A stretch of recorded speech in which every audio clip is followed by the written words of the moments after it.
Hey, this week we learned about the Duck Man. The Duck Man, also known as Carl Barks, not to be confused with the other Carl. Sure. So this week we learned about the Duck Man who wrote the Donald Duck comic books in the 40s and 50s and didn't get the credit he deserved and then didn't make the money he deserved until later in his life. Yeah. But for a long time, no one knew who the Duck Man was. Yeah. So there's a story about how they found him and then what they did when they found him. Speaking of people not knowing who they are, I have shows coming up. When's this episode coming out? This episode's coming out like the 15th, I think. 15th, great. This weekend I'm in Lynchburg, Virginia. And then next weekend I'm in Massachusetts. And then November is the church comedy tour with Shama Rama and Mike Goodwin. Really hope to see you there. We'll be in Virginia, South Carolina, Georgia, Missouri, Kansas City. Well, actually, in the Kansas side. I didn't choose it. And then Texas and Florida. So would love to see you at a show. All my tour dates are linked somewhere. I hope you know where to find them at this point. And let's get into the episode. Have you ever heard of the Duck Man? The Duck Man? What is the Duck Man? The way your face lit up. I'm so I really want, for once, I want my excitement to pay off, like where I go, oh, and then it turns out to be like a freaking CIA code word for something. Yeah, it might pay off on this. I want to be like a person who pretends to be ducks. Not quite. I'm the Duck Man. So when I go to Disney, there's all these ducks at Disney. That's. Have I talked about the Disney ducks on here before? I don't know if you talked about them on here now. Because we think all the time, every time we go to Disney, my wife is just like, do you think these ducks landed here? And they were just like, oh my gosh, because there's so much bread and popcorn that gets dropped. Food. Yeah. And there's other ducks who live in freaking like North Dakota, where there's like, there's no popcorn. Yeah, they live in crappy places where they're like, oh, I'm just a duck in a pond, But the ponds at the little water things at Disney, I'm throwing bread at them.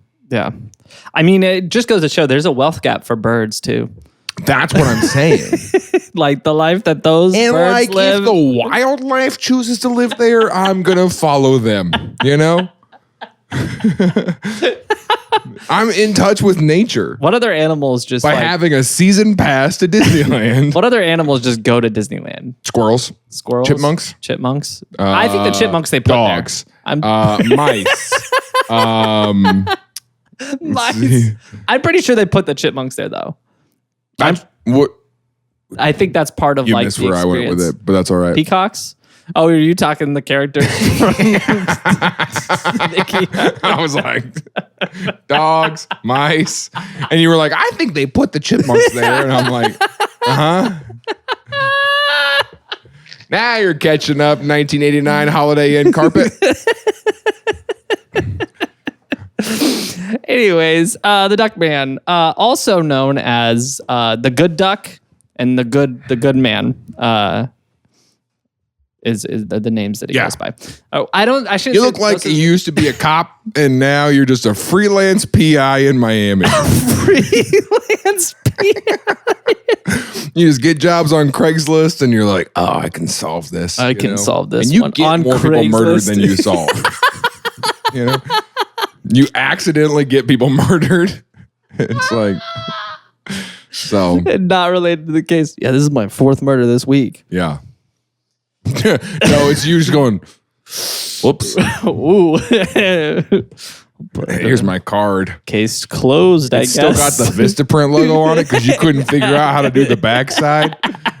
And you accidentally printed the Vistaprint logo on every single one of your business cards. I can't figure out how to get it off. Figure out how to get that off there. All right. It's whited out, but only one layer so you can still see it. It's very faint. Like your grasp on reality. Just so close to not being there. Not there.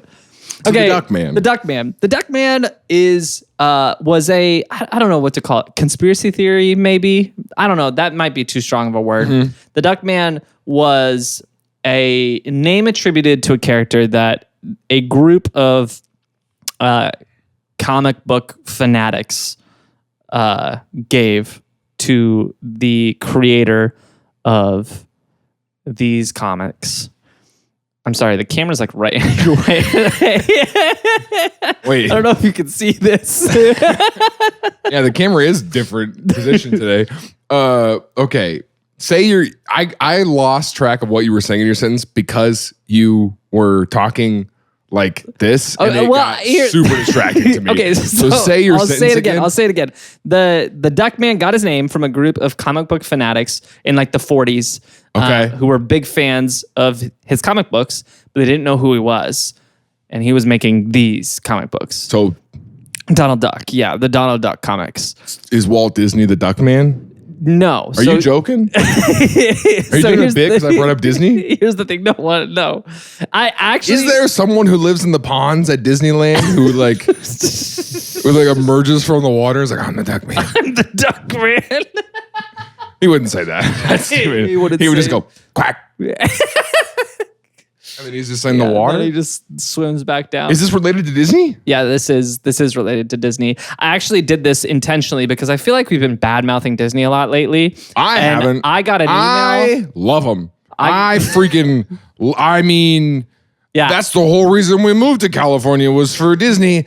And the terms and conditions said that if I lived in California, they wouldn't shoot me on my porch. Yeah. Because I don't have a porch. I got an email this week from a Disney.org. I don't even know if they use the .org very often. Sure, what did it say? The Disney.org email said, "We are not telling you that you have to stop talking bad about us. What we are telling you is if you don't stop talking good about us, then we're going to kill you," is what it said. That's what the email said. And it said, "Feel free to tell anyone about this. We don't care." Signed Disney.org. Signed Walt. Surprise, I'm back. We unfroze his brain. The first thing he did was email us. Yeah.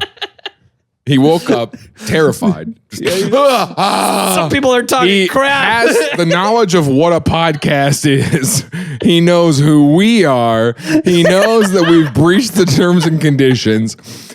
And then he knows what an email is as well. He said, let me email. If Walt's first sentence back is let me email this podcast, that sentence alone is something that could not have even been thought of. He's like, yeah, there's these dudes in Kansas City. One of them's got a really big head, and the other one's got honestly really great style. He's dressed like perfect for the times, for what he's used to. Right. Like I fit in.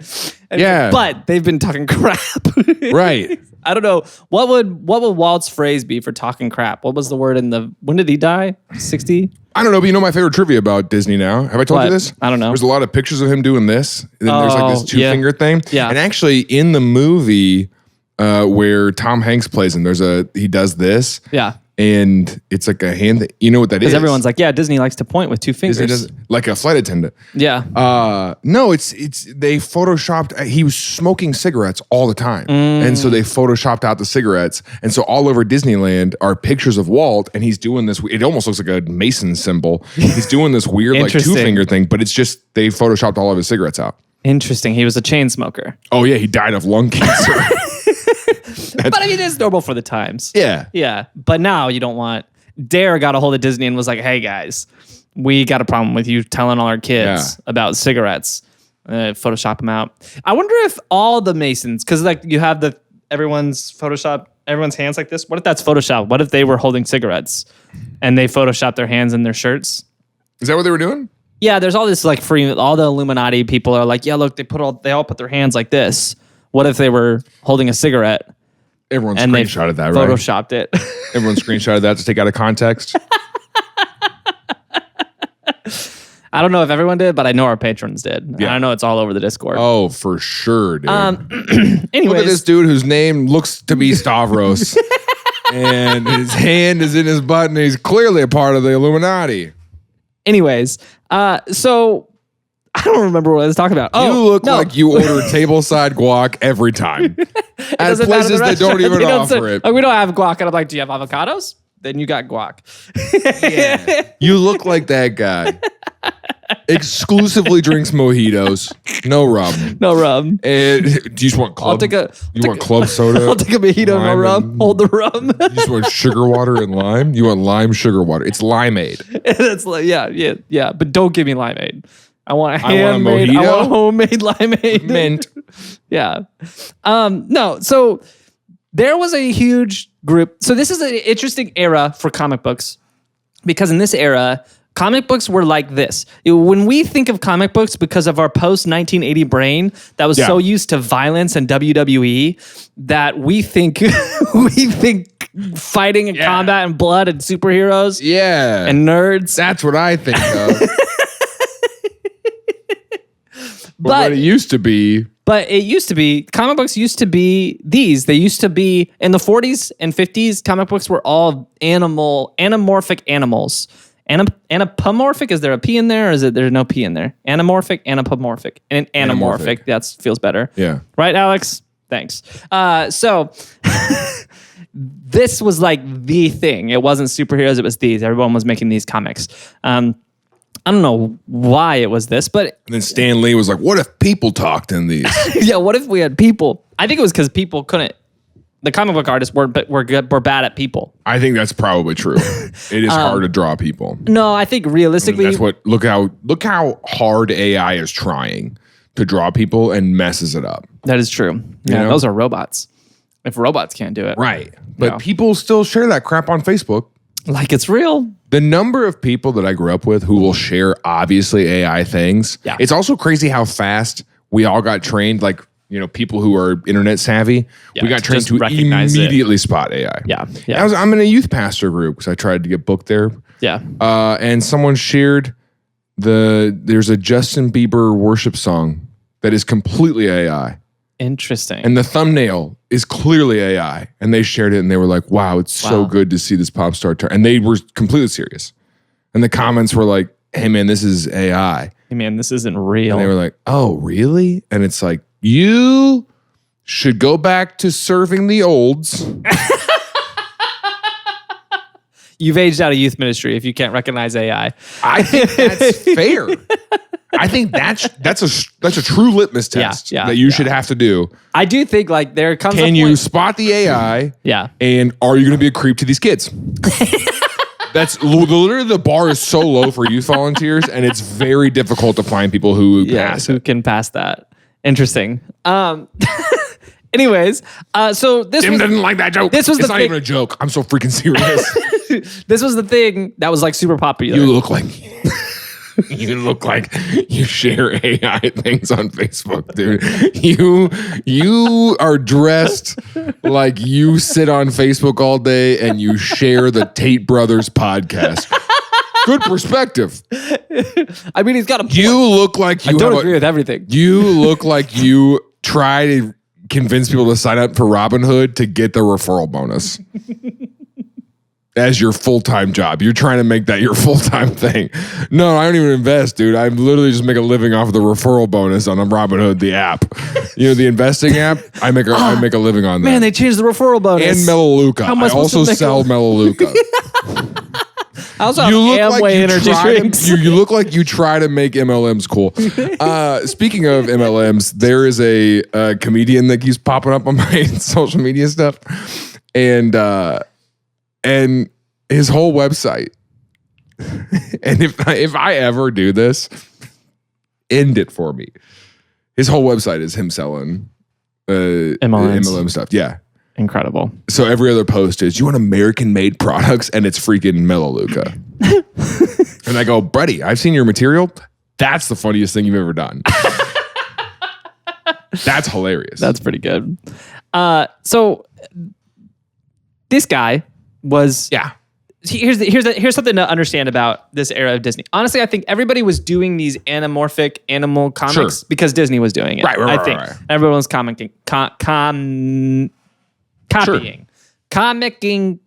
their comics. Did Disney predate like Bugs Bunny and all that? I think so. Okay. When did Bugs Bunny start? Bugs Bunny biceps. I mean, he's got pretty big biceps. Yeah, I should show you some. I can't show you all these pictures, but I should show you some of them. What? Yeah, it looks like, by like 20 years. Oh, okay. Yeah. So he was quite a ways ahead of him. So the way Disney did all these comics was these comics, and you probably notice it in this picture, they didn't have like a byline. It just says Walt Disney's Donald Duck, because the like myth they were trying to sell was that Disney was writing and drawing all of these. Right. That wasn't true. There was like a team of like 100-some artists that were doing all these comics for all these different series. And among that team was the Duckman. Yeah. And so the Duckman quickly became pretty famous because the Duckman was doing things that no one else in the entire comic book industry, not just Disney, was doing. Like, he was very committed to his craft, I think is a word you could say. Most of that scene or art form was very clearly just trying to just pump out content. Yeah, like what we're doing. Commodity comics. Yeah. And so they were cutting corners. A lot of them weren't even coloring in, and they were just black and white. Like, they had the ability to do it, but most of them didn't even do it. Yeah.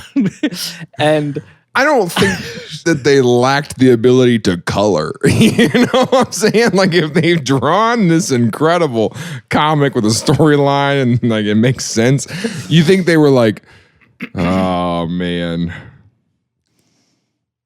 oh, I don't know what color this is. Well, you think they were colorblind? Well, I just realized, to a red-green colorblind person, your shirt just looks like Beetlejuice, I think, to them.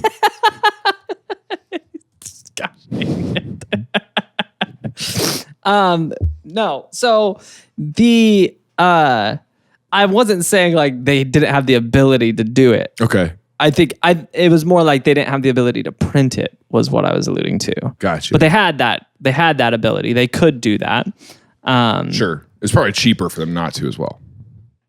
Yes, but he was doing it in his comics. So it wasn't so much that like Disney was like, oh, it's cheaper, let's do this. People just weren't doing it. And then also the storylines and the concepts were very just bland. They were quick, they were rushed. A lot of them were very, very short, full of plot holes. But he was doing something that was like, it was a good story. It was well thought out. Things were put together. And it was very influential. People loved it. And so here's just an example of like his coloring's great. Yeah, you can tell he sat down. You could tell he really sat down, and he colored. So this was it was a standard. What are them fool women buying with that 50? Yeah, I should be on it. I didn't read this before I put this on screen. You know. Oh, you know how it is. Those poor kids never have any toys. Well, $25 is for turkeys, and the other 25. Yeah. Go on. Oh, this is Scrooge McDuck. Gotcha. What's the rich guy's name? Scrooge McDuck. Scrooge McDuck. Yeah. All right, keep going. So it's just a higher quality of stuff that anyone was used to in the comic book world, and they were longer form, well put together. He would do these large 2-page spreads. So the other Disney comics weren't good? I mean, they were. What I should say is the other Disney comics were fine. Okay. The other Disney comics were something that pretty much only appealed to kids, but for some reason this Donald Duck one, like older adult comic book fans appreciated. Mm-hmm. I don't know if I would say it appealed to them, but they appreciated it, and it had influence. Later down the line, we started to see that some very influential people very clearly were modeled their art off of these Donald Duck comics. Okay. So a couple of the most noteworthy ones, there is a famous graphic, which I can actually grab from the Raiders of the Lost Ark. You know that scene where he's running from the ball? Yeah. There's like a famous picture of that happening in one of these comics, and it later happened in an actual animated Disney thing. But this whole concept was actually in Donald Duck first. And so they copied that for Raiders of the Lost Ark. I shouldn't say copied. They were paying homage. Amish?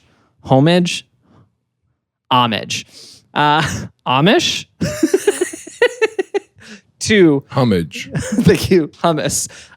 To the Duckman by doing that. The Duckman. George Lucas also cited him as a major influence in a lot of the storylines and concepts in Star Wars. Oh, Mr. Lucas. How did you come up with the most groundbreaking series of the last 50 years? Things that has endured and created a fan base of generations. The Duckman. Do you want to elaborate on that?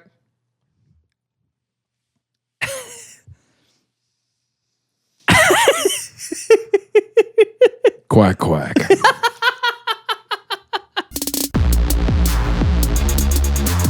In the early days of this show, we did like affiliate ads where we were like, hey, sign up for Grammarly and use code TILLN, and we got like 15 cents. And now we just do Patreon. It's a much better way. It's better for us as creators. It's better for you as listeners. And it's a much more fun way for us to interact. We do monthly hangouts like on Zoom. We just hang out and play games online and get to know each other. It's a really fun time. So, but still use our code TILLN at Grammarly.com because I think it's still active. It is still we might active. get like a couple cents from that. Yeah. But join us on Patreon because we're having a great time. Yeah. If you don't, we're going to have to start doing mobile game ads. I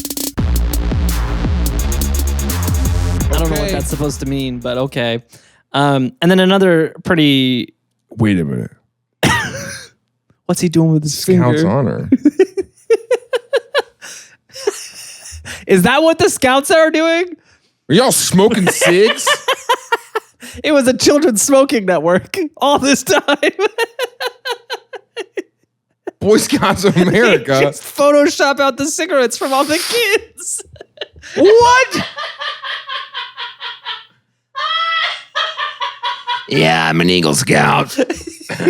I got so many badges. This is my smoking 2 packs a day badge. Wow. Yeah, I can start a fire. Yeah, I know Smokey the Bear. Jeez. All right, keep going with the story. Another Timmy person, Bahama. another person that this that this really inspired was a guy by the name of Osamu Tezuka. I thought you were going with that. Osamu Tezuka. Osamu Tezuka. You recognize this guy? I don't. You might recognize his work. This is from his biography. Do you recognize this? Yes. This is Astro Boy. Yes. Astro Boy was one of the first like widely publicized mangas, which is kind of like the comic book version of anime. Right. And so he was like they call him the god of manga because he pretty much started it, which essentially led to anime. And he got into it from the Duckman. He was in Japan and a U.S. soldier gave him a couple Duckman comics, and that was his first introduction. What is happening? Introduction to comic books. Yeah. And he fell in love with it, and he was very inspired, and then he started doing what he was doing. So this is the picture I'm trying to paint. This is a very influential artist, comic book artist. Right. The whole scene loves him, but no one knows who he is because Disney's like, it's Disney, and everyone's like, no, it's not. We've seen what Disney does, and it's not this good. And so, well, that's why they kept him a secret. They killed him. they were like, yeah, you're too good. So in the late 50s, a guy by the name of Malcolm Willits ended up managing to track down the Duckman. I don't know how exactly he did this. Okay. But he did the research, he hired a freelance PI from Miami. Yeah. And it was the first success the guy ever had. Managed to track him down, and he doxed him. He published his name and address. Why he did that and not like, he didn't reach out. He's just like, hey, I found the Duckman. Here's his name. Here's his address. And so there's a guy by the name of Carl. Found the Duckman. There's a guy by the name of Carl Barks. Okay. Also, in case you can't tell by what he's wearing, an Eagle Scout. And so Carl Barks had been doing this for about 17 years when he was discovered, with literally no recognition except for like Disney being like, hey, that was good, make another. Sure. That was like all he was known for. And so a guy by the name of Bill Spicer, wrote him a letter, wrote him 2 letters.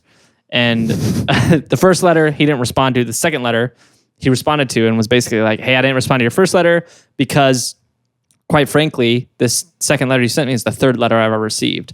Like the 3rd, not like in general, but like 3rd fan mail you ever Quite frankly, I don't know how mail works. Quite frankly, I've never seen this before. No, this is the 3rd. What do you mean send an email to the podcast? It was the 3rd piece of fan mail he ever received. The first piece of fan mail he ever received was fan mail that Disney forwarded to him and was like, hey, you should take a look at this, because Disney got it, and it was someone who was really angry about something he had. And they were like, hey, you should see this. Don't do that again. And that was the only fan mail he ever got. And then it was quiet for another 10 years, and then he got this guy's 2 letters back to back. Okay. So he responded back. He's like, I was hesitant to respond. And he's like, but yeah, it's me. I'm the Duck Man. I've been doing this for a long time. Imagine a life where you work as an illustrator, you got a job at Disney. And then if you ever find yourself writing the sentence, I am the Duck Man. You know what I'm saying? Like, there's got to be a moment of self-reflection where you go, is this what I like got into? Yeah. You caught me. Mm-hmm. I am the Duck Man. You caught me. So then Spicer, who was a writer, was like, let me interview you. I want to tell your story. And so he flew out, met him, and then wrote his story and published his story. And this was kind of a... Don't. Just so we can be clear of what you just did. Is that you turn? We don't have to. We don't have to. It's okay. To burp. We don't have to.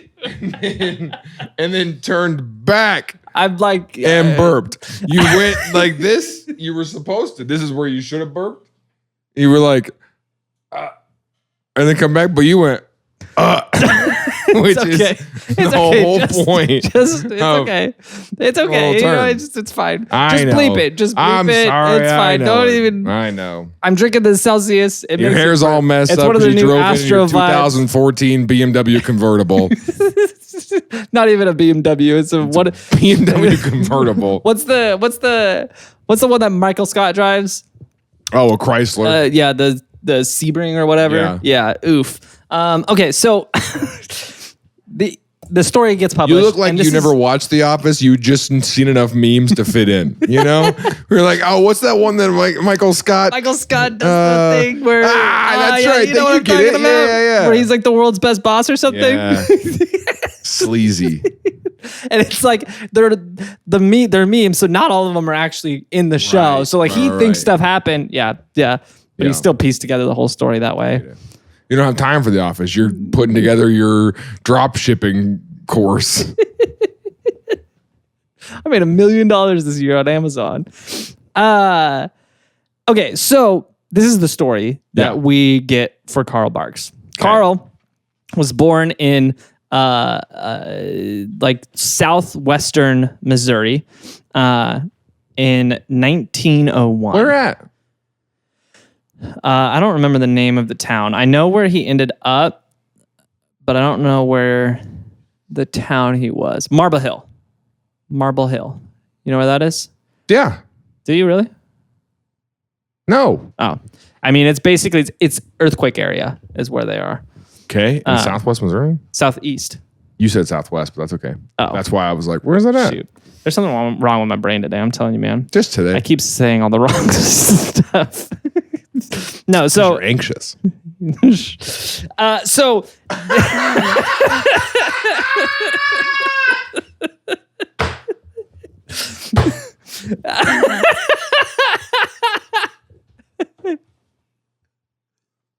we can pause if you need to, but you just going anyway.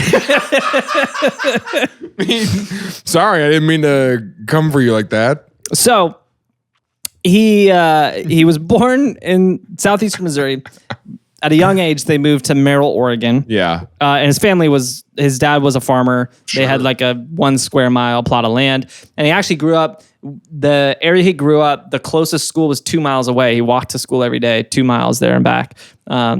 Uphill both ways. Uphill both ways, yeah. There wasn't any other kids like within a 1.5 mile radius of him. Like his closest neighbor was 1.5 miles away. Sure. And so he just didn't have much of a social life. He had another brother, but he didn't have much in common with his brother.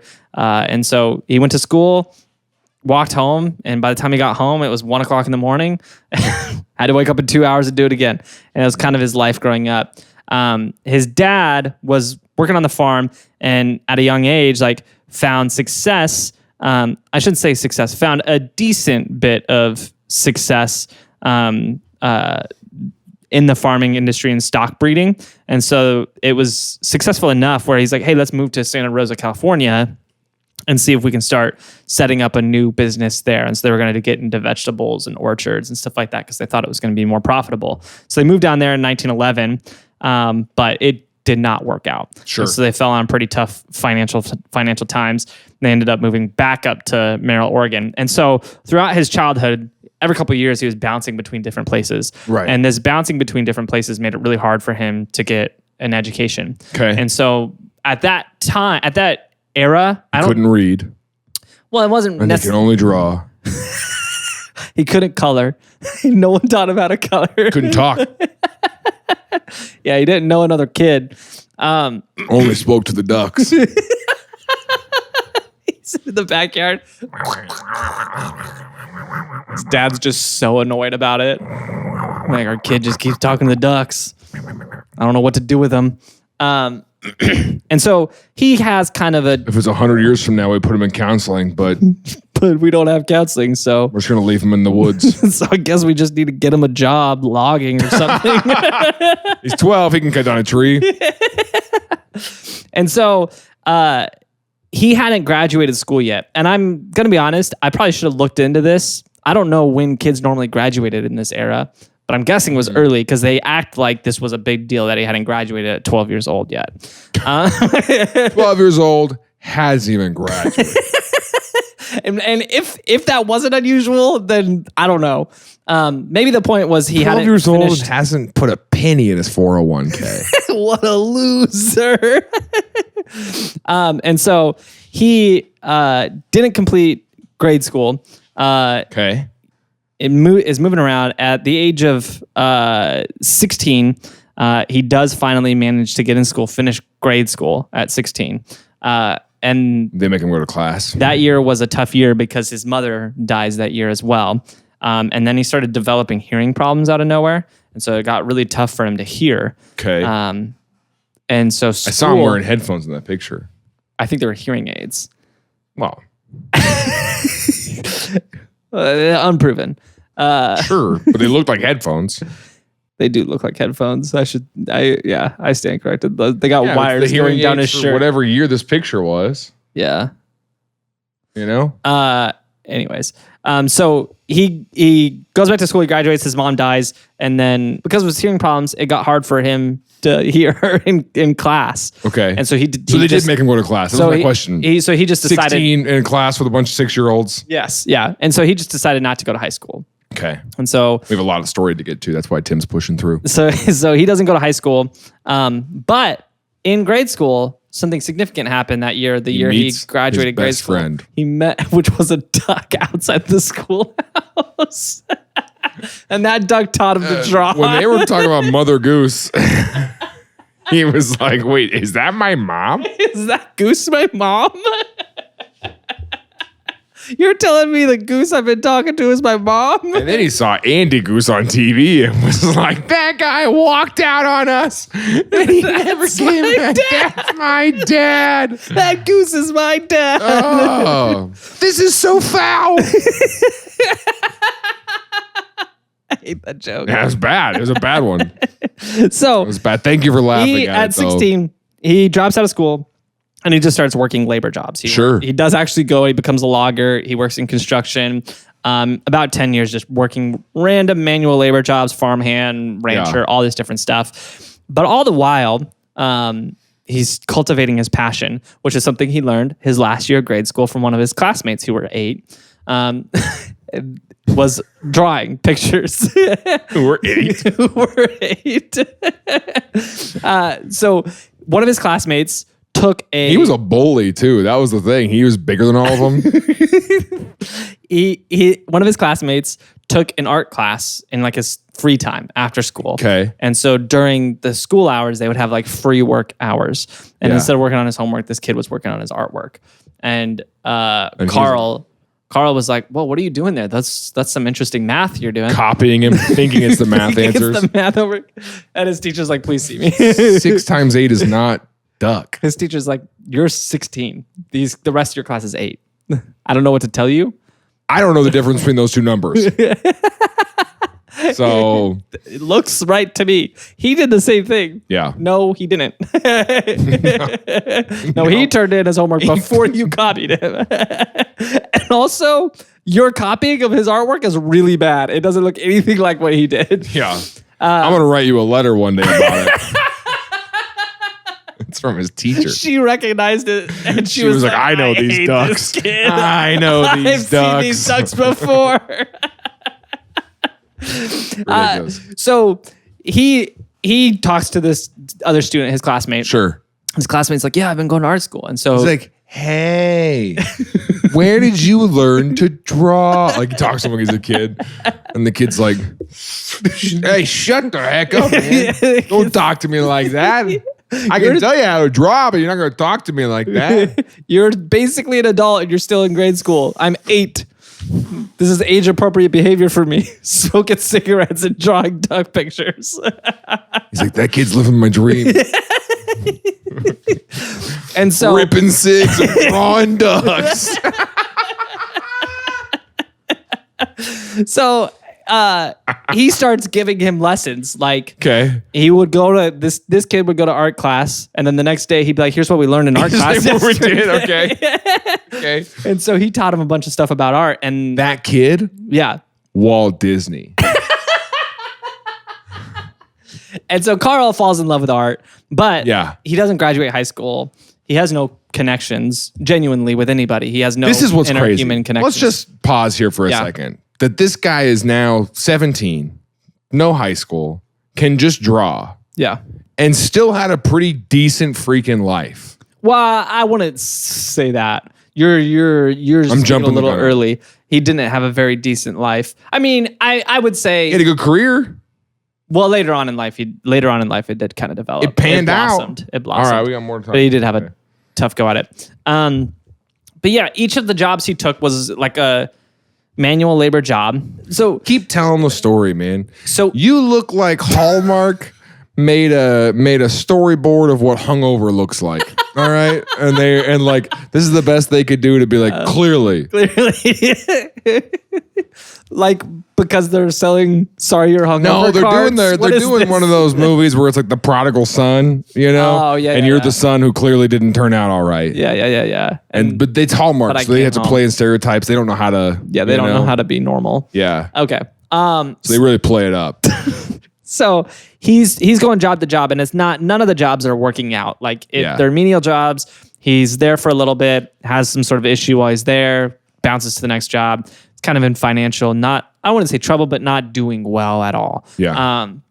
Gets married, and his wife and him kind of have a difference of opinion because he wanted every night what he had always done is he would go to work all day and he would come home and he would draw his pictures. Okay. That was how he wanted to spend his time. His wife was like, "I want to go out on the town. I want to." Wife was like, "I want to sit with you. I want to have kids. I want to know you." And he's tell me your name.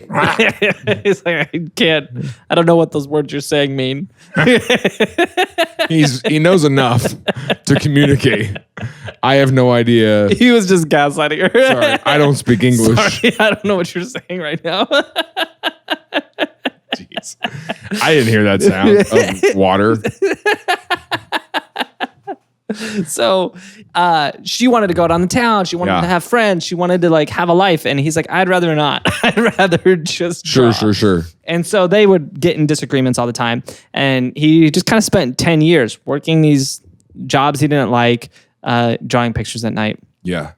And then his marriage ended up not making it because she was frustrated that he just wanted to draw all the time. All he does is draw ducks. Yeah, all he does is draw ducks. And so, their marriage didn't make it. And so afterwards, he's like, hey, instead of going to go get a new job, I think this is how a lot of divorcees think. He's like, yeah, do you think that? Let me reinvent myself. I'm going to move to San Francisco. Sure. I'm going to try to get an art job. And so he moves to San Francisco. He starts looking for an art job, and it doesn't work. Every job's full. And that, I think that's a testament to the times. Like, I think you hear a lot of like boomers talk about the life that they grew up with. Like, it was really hard. And I do think that this was one thing that was actually probably pretty hard. Because like now, before you move to San Francisco, you can look at Indeed and true. Can I actually realistically get a job to live here? Yeah. He didn't have that luxury. He moved out there on the off chance that there was an opening, and there was none. And so he ended up getting another labor job in San Francisco. He was there for a little bit, continuing to draw every night and trying to sell it, like sending it off to all these papers. Yeah, where? Yeah. Well, what he would do is he would draw these comics and he'd send them to papers, and the papers. Hey, you guys want to use this? Yeah. And that's kind of what artists did at that time. They would draw stuff and they'd send it to papers, and the papers would basically buy it. It's like when I fill out the caption contest in the New Yorker every week. Kinda. Except for this was like... Oh, this is going to be my big break. My big break is getting chosen as the caption on the New Yorker. But this was like, they sent it in and they would actually buy it. It wasn't a contest. Yeah, I understand. I understand how the business works. So he did this. And I'm in entertainment. And it was years of him doing this until eventually he managed... let me see if I can get this year right. In 1923, he sold one of his drawings to Judge Magazine, which I have no idea what that magazine does. And then after that, he started having a lot of success selling comics to the Minneapolis-based Calgary Eye Opener, which...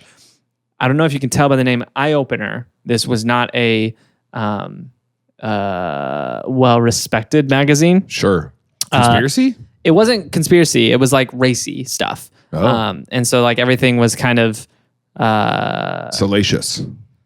Yes. I think that's probably a good word for it. Like tabloid kind of stuff? No. Oh, like... Yeah. Got it. Yeah, you're getting it. But his comics... The Eye Opener, ooh. Yeah, that kind of eye opener. Yeah. And then in the middle of like a kind of racy, like, I just love to read all these things. And I read it for the articles. Would love a comic about a duck. Of a duck. Hey, thanks for checking out this episode. If you like it, there is some great news for you. We have a mailing list. In that mailing list, we give updates on past episodes. So things in the news, things that happen for episodes. We've got over 200 episodes we've done. And every week, things are changing. New updates are coming out. And we're keeping you up to date on what's happening in the happenings of TILLN Topics. So if you want to keep learning stuff, even beyond the content of the episodes, that's a great place to do it. Also, we give updates on things that's happening in the TILLN verse. I like that. I've never said TILLN verse before, but I'm sticking with it. If you want to know what's happening in the TILLN verse, that's the best place to do it. You can go to TILLN.com. There's a link in the description, or you can text TILLN to 66866. There's a lot of ways to sign up for the mailing list to make sure you keep up to date with everything that we've talked about and everything that's going on in the TILLN verse. But anyways, now back to this episode.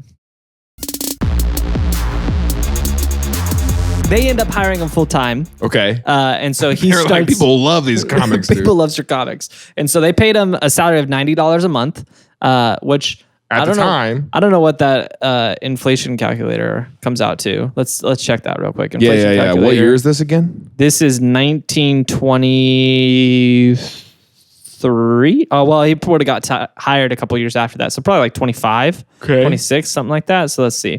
1926, $90. Wow, I haven't used this one before. This is hard to look at. $90. Okay. In January, 1925 Okay.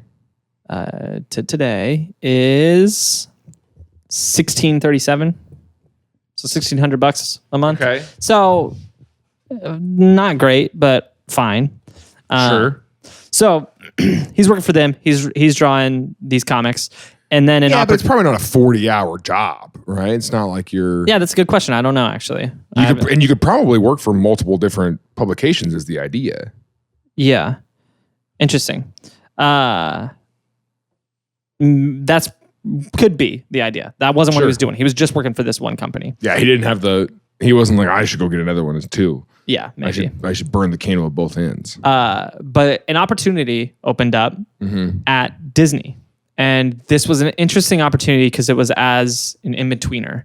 And the way things worked in Disney is you would always come in essentially as an intern with the art community. No matter how much experience you had, you came in essentially as an internship. And the in-betweeners, what they did is they didn't draw, they drew the in-between slides in the movies. And so okay. Interesting. The like big time artists would draw the main points in the storyboard, and then the in-betweeners would draw the little detail movements in between those big storyboard moments. Yeah. And they would have an army of them. There'd be like 300 of them.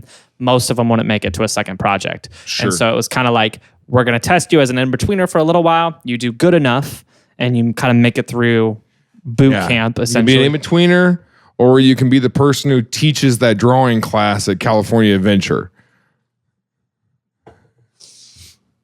Yeah, exactly. These are your choices. And so this opportunity opened up, and it was like, okay, I could go work at Disney. This is a huge opportunity. Sure. But in that era, there's no remote work. So he moves from Minneapolis to California for a job that, for all intents and purposes, is a temp position. Yeah. Who knows if he's going to be able to stay.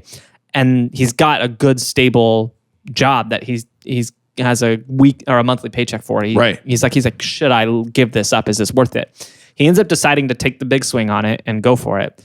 Moves out there, does it, and makes it as an in-betweener and gets put on a project to do a Donald Duck comic. And so the year before he came was the first Donald Duck movie that they put out. And so Donald Duck's a brand new character, and Walt Disney sees his work and notices him and is like, hey, I want you to do the next Donald Duck comic. So the follow-up comic, the first time they did that. Okay. He did it, and it was like a smash hit, that comic. And so they ended up hiring him on as like a full-time salaried position to create this comic. But what was interesting is the time between when he got hired and when he did that first comic was well over a year. And they didn't have like any feedback to him. They didn't talk to him. They didn't tell him how it was going. He didn't get reports. He didn't get the fan mail. And he just had like no correspondence from Disney, no new assignments. So he ends up, between releasing that first comic and getting the full-time position, moving out to the valley. Because he hadn't heard from him for a year. Yeah, he moves out to the valley, and he gets a farm, and he's like, I'm going to farm now. I guess I'm a farmer. And so he's like, someone shows up and say, hey, you missed your deadlines. He's like, harvest ain't till fall. I don't know what you're talking about. Yeah, so he starts farming, still just drawing for fun in his free time. And then he gets a letter from Disney, and they're like, hey, can you do another one of those? And he's like, oh, cool. Yeah. And so he does another one. Yeah, I'll just leave this farm to die. No, he stays. He just does it at night, farms during the day. And then they just started steadily coming in. Never once did he get a report, and never once did they tell him how it was doing. And he's kind of disconnected from society. He doesn't really have friends. He lives on this farm on his own land. So he has no idea how big this is becoming. Oh. He just knows they just keep asking for more. And he's so passionate about the project that in later interviews, he would say that most of the other people that he worked with and the people in the industry, they would make mistakes. They would just leave it in. They would write the story. They would rush through it. And he said, I would genuinely go through 5 or 6 iterations of the storyline before I ever even started drawing it, because I wanted this to be like a genuine, really good story. And he's like, so I would build the world, I would build the characters, and I would try to be like, does this make sense for this character? And he said he would even count syllables in every line to make sure it flowed and was easy to read, like he was writing like poetry. And so like he really took like a level of care that no one else in that industry was taking. And it was working, and that's why it was selling so well. But Disney's obviously like, this is Disney doing it, not this guy. Right. And so he ends up doing this for like 15 years, completely without anyone ever knowing he's doing it, and without him really recognizing that it's like become a thing. That it's a big thing. He just knows. He just keeps getting hired for it. He doesn't know. He's not getting paid more. Well, more? No. He's getting a paycheck, but he's not getting paid more. Like they're not increasing his rates. Maybe with like cost of living, but. He is at this point later in this timeline. He's doing it full time. I should say he's not doing the farm stuff. He still lives on the farm, but it's overgrown. It looks bad. I don't know if that's true. Sure. And so he spends his career doing this, not really knowing if anyone really cares or anything about it. And he's just about at a point where he's starting to get frustrated with it because over the course of time. Disney is a corporation, and this corporation is doing what corporations do. And so they started, for example, they went to him. One of the things he was famous for is he would do those 2-page spreads. Right. And they said, hey, instead of doing 2-page, do 1-page. And whenever you're going to do that, we're going to get an ad for the other page.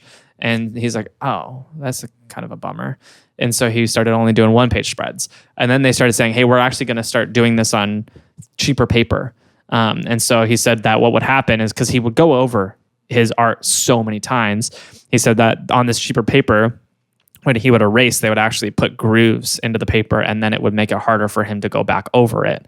And so then he started being less, he started going over less because it was damaging the paper because the paper was cheaper. And so it's starting to weigh on him, just like how much Disney kind of just didn't really care about it. For him, this is art. Like this isn't like just a job. This isn't just some comic for kids. Like this is him, a way to express his art and a way to get paid to do art, basically. Sure. He doesn't care that it's kids comics, essentially. He just loves doing art.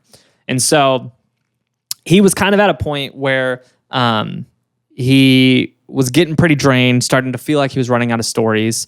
I should mention that Scrooge McDuck was his character. He came up with Scrooge McDuck. And a lot of other characters in the Donald Duck world. No, Donald Duck and Daisy had already existed, but he created Duckburg, which was like the town where they lived. And then I don't know. I don't know. I'm going to be honest with you. I'm not a Disney adult. You might know some of these characters. But the characters he created were Scrooge McDuck, Gladstone Gander, Beagle Boys, the Junior Woodchucks, Gyro Gearloose, Cornelius Coote, Flintheart Glomgold, John D. Rockerduck. I don't know. I wonder who that is. This sounds like either Disney characters or your office fantasy football league teams. All right. That's all this sounds like to me. John D. Rockerduck. So he created a bunch of characters. Yeah. And a bunch of the big storylines that you see in the Donald Duck universe. Sure. And it's interesting, the characters of Donald Duck, what Donald Duck became, because he really was, Donald Duck existed, but because of these comics, and many of these comics got adapted into feature-length movies. He created this lore around. He created who Donald Duck was as a character. Sure, there was a foundation, he created that. And so what it kind of was Donald Duck was who he was. Scrooge McDuck was who he wanted to be. But over time, he started to realize that Scrooge McDuck has a lot of the same problems of who he actually is as well. And so Donald Duck was a guy who bounced from job to job and could never really find much success and had an anger issue because he had an anger issue as well. And Scrooge was obviously a very wealthy man who made it big, but then was greedy. And he kind of, I don't know, tied that string of like, well, I'd still have problems if I was there. Sure. And so all that lore and that the character development was him. But he started to feel like I'm running out of ideas. The tank is running dry. I'm getting a little tired of dealing with Disney because they're making this really hard on me. By giving me cheap paper. By giving me cheap paper. I labor in the sun all day long, but this cheap paper is you don't have to work in the sun. You should work inside. You don't have to dry outside. No, it's farming. Yeah, but he's drawing. Yeah, okay. Drawing outside. I guess. And so he's starting to kind of come to the end of. I'm saying compared to farming, drawing on this difficult paper. Yeah. So when he gets this letter, it's kind of in this time in his life where he thinks this is all coming to an end. He's not going to be doing this much longer. He's tired. He hasn't really got the recognition he feels like he ever wanted. He's had 2 divorces now, and he's had just a lot of letdowns in his life. And when he gets this letter, one of the things that they ask for is a painting, like a full-size painting of the characters. Oh, okay. From him. Yeah, from him. And like, could you do like a big like commission canvas? painting? Yeah, commission a canvas. And he agrees to it. He does the commission. And when what was this guy's name? Bill Spicer publishes his document on it, he says that he did that, and then all of a sudden this comic book community is like, oh, me too. And so they go to that guy who doxed him and they get his address and they mail him and they're like, hey, we'd love to commission a painting. So he starts getting commissioned to do all these Donald Duck paintings. And so then he reaches out to Disney. He's like, hey, am I allowed to do this? And they were like, yeah, fine. Which is kind of crazy. They granted him a license to do Donald Duck paintings. And so he started out doing all these commissions, but he got so busy doing commissions. His name is Carl Barks? Yeah. Okay. Why? Go ahead. I don't know. They just hit me like, I don't know, half an hour later. And like so a communist dog. So he started doing all wolf, comrade. So he's filling up so much time doing these commissions. Yeah, I was just gonna say, is this an authentic Carl Barks painting? Yeah, and then you're like, whoa, whoa. I love the idea of someone getting into an internet fight and they're like, "Oh, you seem like such a Karl Marx fan." I do love Karl Marx. He's great. I love everything Karl Marx. I love Karl Marx. Yeah, his duck stuff. His duck work. Everyone's like, duck stuff. What? Yeah, Karl Marx duck stuff. I especially like the stuff he did for that weird magazine. The Looker or whatever it was. The Eye I love Opener. all of his writings. I'm going to be honest. Okay. I'm not sure if we're talking about the same Carl. Be wild if they were. If at the end you're like, and then later in his life.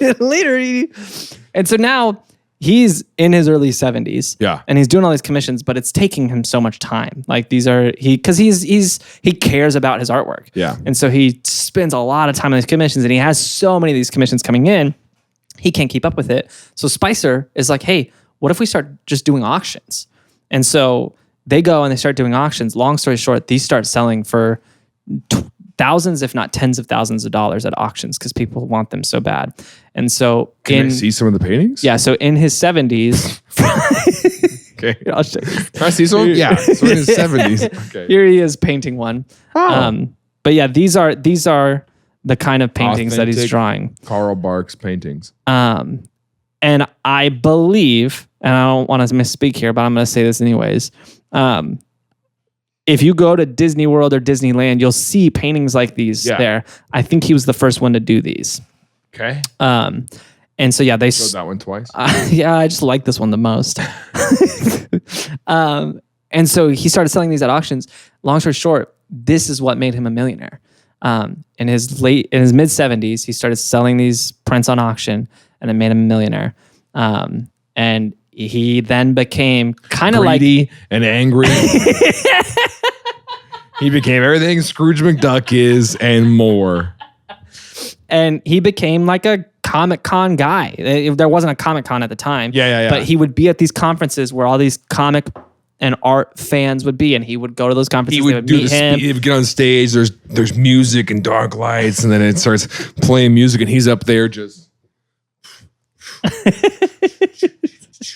It's like he's up there painting. He's old, but he's like, and people are like, "That's Karl Marx." Barks. That's Karl Marx. They all bark for him. That's like his thing. Like, he's up there. He's like, And then at the end, he just flips it over, and it's Donald Duck. Everyone's like, "Oh my gosh, I thought it was going to be Jesus." Donald Duck the whole time. It's Donald Duck being crucified. He was drawing a picture of Jesus, and he turns it over, and it's Donald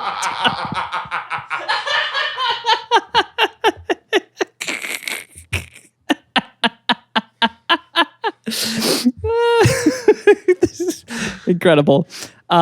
And then in 1987, he was driving home from work and he saw this light in the sky.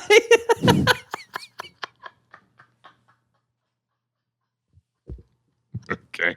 I wish that was true. I wish I did this whole thing and there was a man. UFO story at the end of it. At the end? Are we at the end?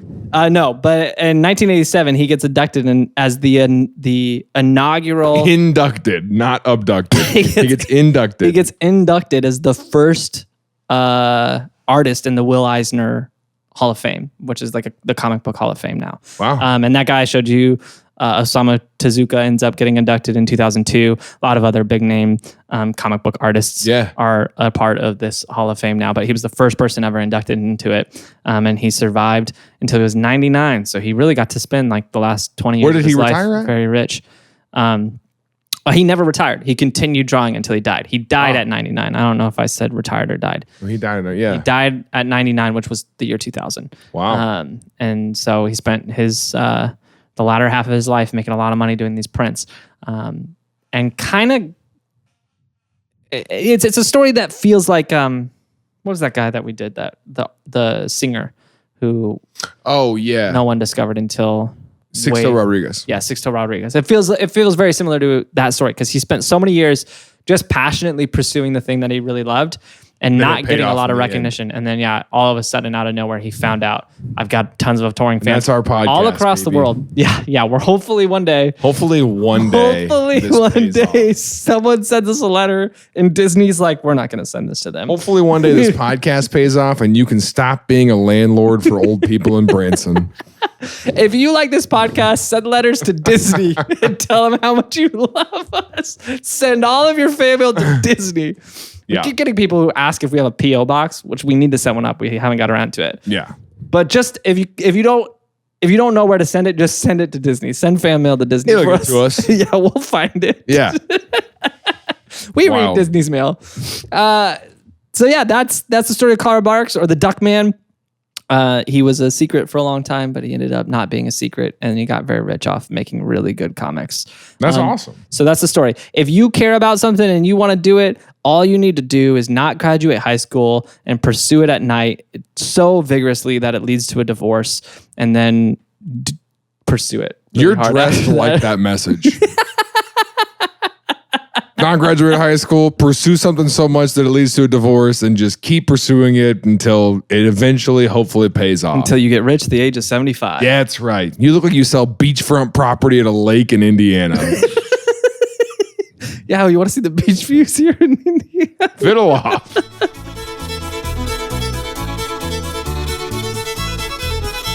Hey, thanks for checking out this episode of Things I Learned Last Night. If you liked it and you want more of it, we mentioned the Sixto Rodriguez episode. Sixto was a musician who released an album, thought that it flopped, and it did in the United States. But unbeknownst to him, had gone platinum in a few other countries. And then so he was just working as a construction worker, doing his normal thing back home in Detroit, and then found out years later that he is this massive sensation across the world. So he's thrust into doing arena tours. It was an incredible story.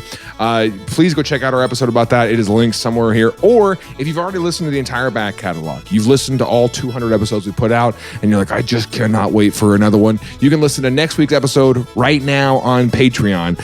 Patreon's a great way to help support this show, to help us keep doing more episodes, but you get next week's episode and you get all of our episodes ad-free. And you can do that by just texting TILLN to 66866, or the link is somewhere around here. But anyway, we'll see you next week on Things I Learned Last Night.